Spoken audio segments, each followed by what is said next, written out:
টি-20 বিশ্বকাপে আজকে পাকিস্তান এবং শ্রীলঙ্কার ম্যাচ।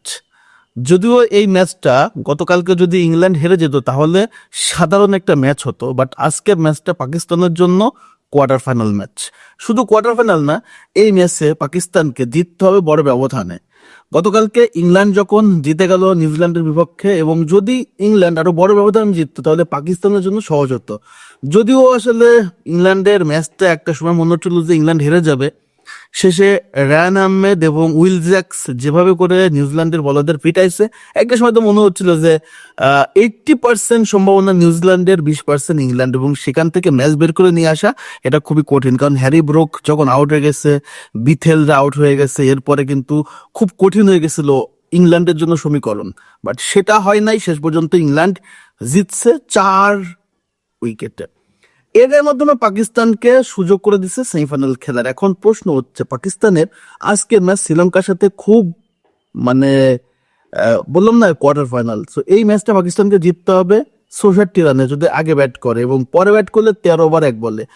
ক্রিকেটে কোনো কিছুই অসম্ভব না, তবে মুশকিল, কঠিন। এই কঠিন কাজটা পাকিস্তানকে করতে হবে। শ্রীলঙ্কার সাথে ম্যাচ কলম্বোতে বাংলা সময় ঠিক 7:30-এ।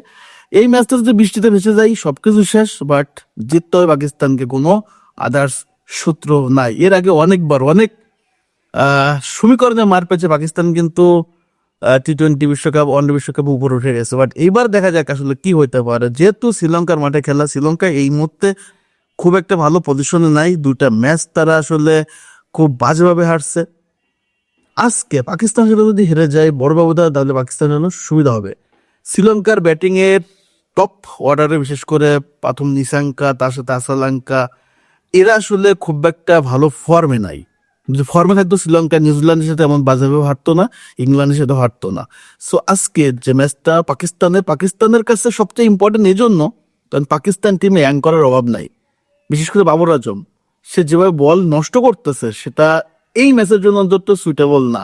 আমার কাছে মনে হয় এই ম্যাচের জন্য পাকিস্তানের স্ট্র্যাটেজি থাকবে টসে জিতে ব্যাটে নিতে হবে, ব্যাট নিয়ে 220-25 রান করতে হবে, একদম কমপক্ষে 220-25 রান করে শ্রীলঙ্কাকে 150 মিটার আটকায় ফেলতে হবে। এইবার আসেন তাদের তাহলে স্কোরটা সাজাইতে হবে কেমনে। নাম্বার 1 সাইম আউব, শাহজাদা ফারহান, ফাকর জামান, সালমান আলী আগা, তার সাথে খাজা নাফিকে দিতে হবে বাবরের জায়গায়। বাকি যারা সব ঠিক আছে। খাজা নাফিকে যদি আপনি ইনক্লুড করেন বাবরের চেয়ে, অন্তত আমার কাছে মনে হয় ফারহার বেটার হবে, কারণ বাবরের স্ট্রাইক রেটটা যথেষ্ট দুর্বল। বোলিং দিয়ে ভালো করতে হবে, ব্যাটিং করতে হবে সুপার ডুপার। কোনো টেস্ট ম্যাচ নাই, কোনো বল খাওয়া যাবে না। আজকে খুবই খুবই ইম্পর্টেন্ট ম্যাচ পাকিস্তানের জন্য। ম্যাচ জিততে হবে একদম, মানে মাস্ট, বড় ব্যবধানে। তার জন্য প্রচুর রান দরকার, এবং রান করতে গেলে প্রথম থেকে বেরোতে হবে। কঠিন হইলেও এতটা অসম্ভব না যেটা আসলে বলা হচ্ছে, কারণ এর আগে শ্রীলঙ্কা বড় ব্যবধানে হারছে, 70-80 রানে হারে টি-20, কোনো ঘটনা না। 64 রান কোনো ব্যাপার না। এটা পাকিস্তান যদি 200+ 220-25 রান করে, এটা সম্ভব। আসলে বড় ব্যবধানে হারানো সম্ভব যদি বোলিংটা পাকিস্তান ভালো করতে পারে। সো অনেক বড় চ্যালেঞ্জ হইলেও অন্তত এটা পসিবল সমীকরণ যে পাকিস্তান সেমিফাইনালে যেতে পারে। আর পাকিস্তান সেমিফাইনালে গেলে ওইদিকে আপনার নিউজিল্যান্ড বাতিল।